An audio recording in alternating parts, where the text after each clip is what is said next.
Besides beauty marks, which offer a unique insight into the structure of modes, characteristic triads that can be derived from individual modes offer a very effective way of projecting the specific modal color, and as such are particularly useful in improvisation. The reason why, modes are 7-note scales. Triads are 3-note groups. So if you concentrate on 3 notes, it's much more effective to get inside of the sound of individual modes.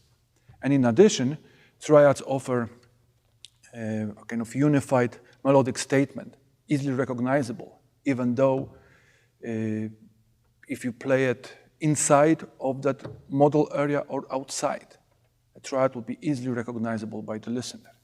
So let me go over major modes and show you which triads are these characteristic triads that define the sound of individual modes. Ionian mode. There are 2 characteristic triads. On 5, G major, and 1 minor on 3. So you have 2 triads that you can utilize within the sound of Ionian. Dorian mode. You have definitely triad on flat 7 and triad on 2, minor triad on 2.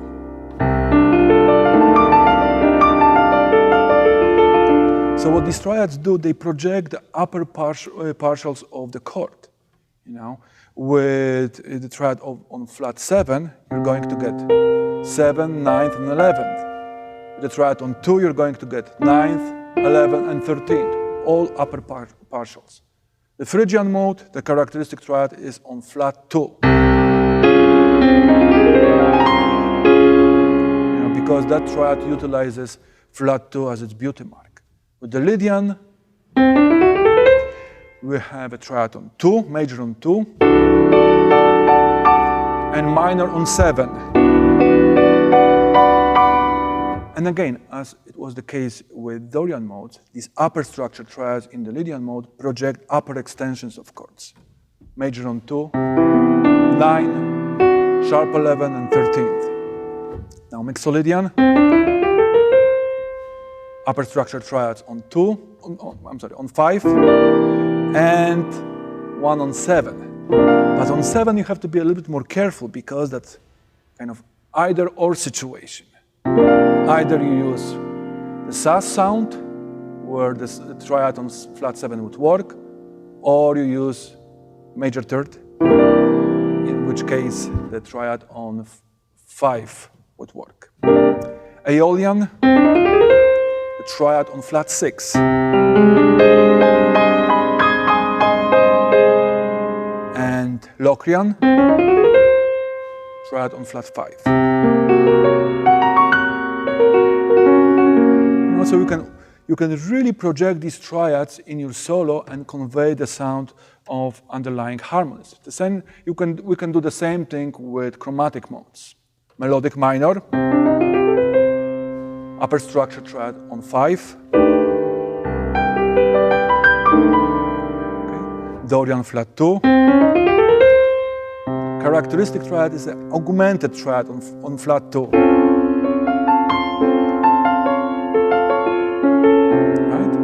Lydian augmented has 2 unique triads. On 2 and on 3, 2 major triads. And notice when I use these triads as voicings, I utilize them in inversions. They are far more effective, either first inversion or second inversion, because inversions have different intervallic content, as opposed to root position triads. Mixolydian sharp 11. 2 triads, 1 on 2, major, and augmented on flat 7. And then Mixolydian flat 13, augmented triad on flats 13. Right? Locrian natural 2, augmented on 2, and altered has a lot of triads. minor on flat 2, minor on flat 3, and 2 major, 1 on flat 5, and 1 on flat 6. You see? All these triads can be used to project the altered sound. I'd like to welcome Luke Norris, who is going to help me demonstrating how to practice modal improvisation, and later on is going to demonstrate how to improvise with the rhythm section. So first thing, when we work on the minor blues, is the ability to spell out the underlying modes on your instrument. And on the screen, you can see the distribution of modes over the minor blues. So look, let's try that, okay? I'm going to play the first chord, and you just play mode from the root up. Sure. Okay? So.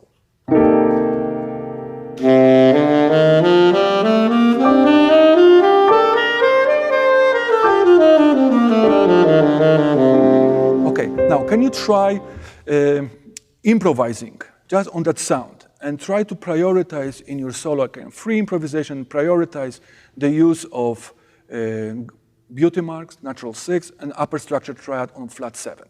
Sure. Okay, let's try that.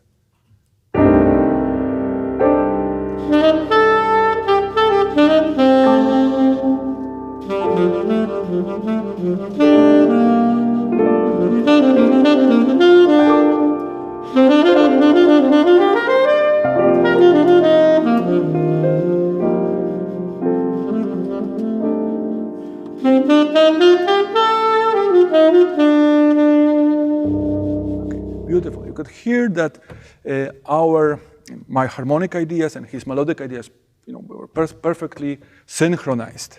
Now, how about altered scale over C7? Because in measure 4, we have the change of harmony from C minor to C dominant, anticipating the F minor sonority.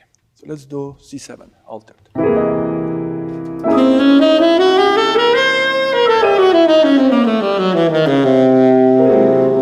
How about, can you spell those upper structure triads? Sure. Okay. Let's see if you can do like flat 6 and flat 5, major. Okay. Yeah.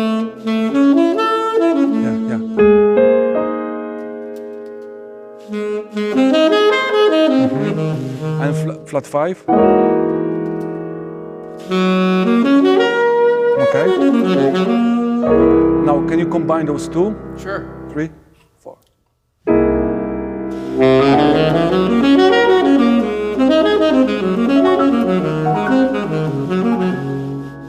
Yeah, very nice.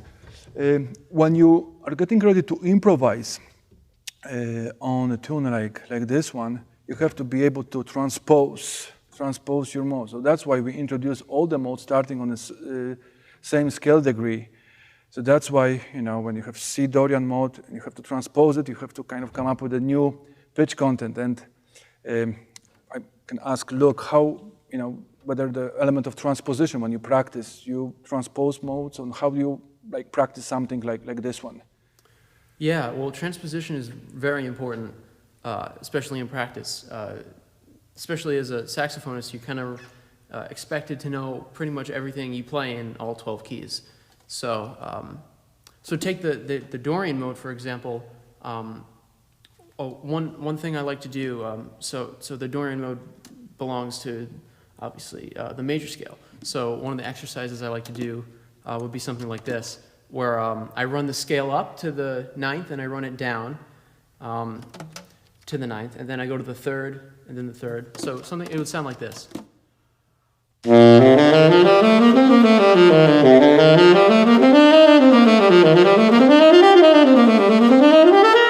And of course, you could start on the Dorian mode.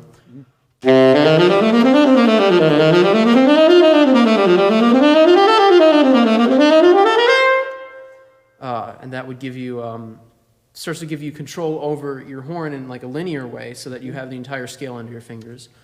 Also, practicing intervals, very helpful. Can you demonstrate? Sure.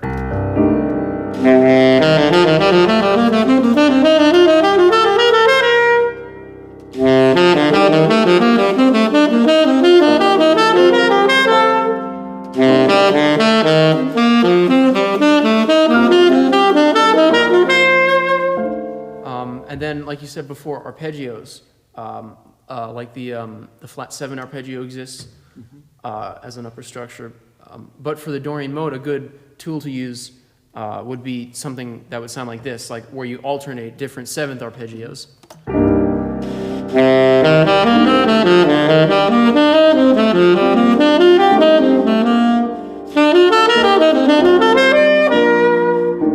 So you can hear those practice ideas sound like patterns, but in the context of improvisation, you can actually make use of them because they clearly project the underlying modes.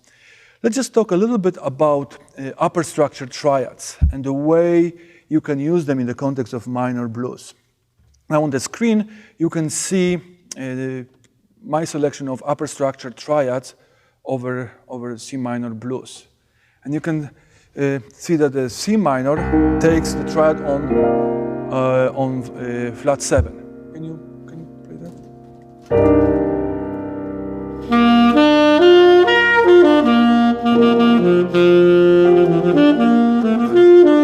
Right.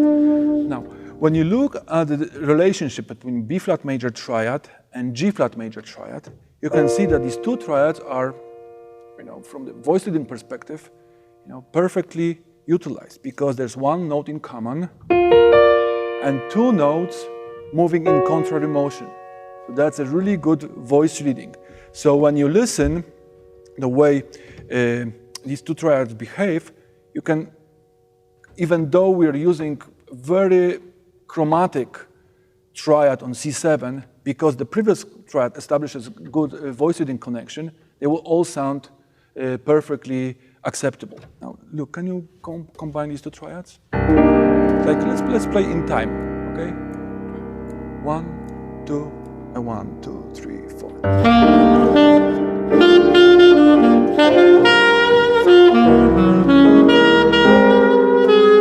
Okay, could you guys hear? It was like, and then it resolves down to a different triad, right?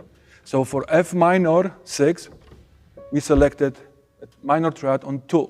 So going from G flat, again, very smooth voice reading, and so forth. And we can do that basically with any scalar collections.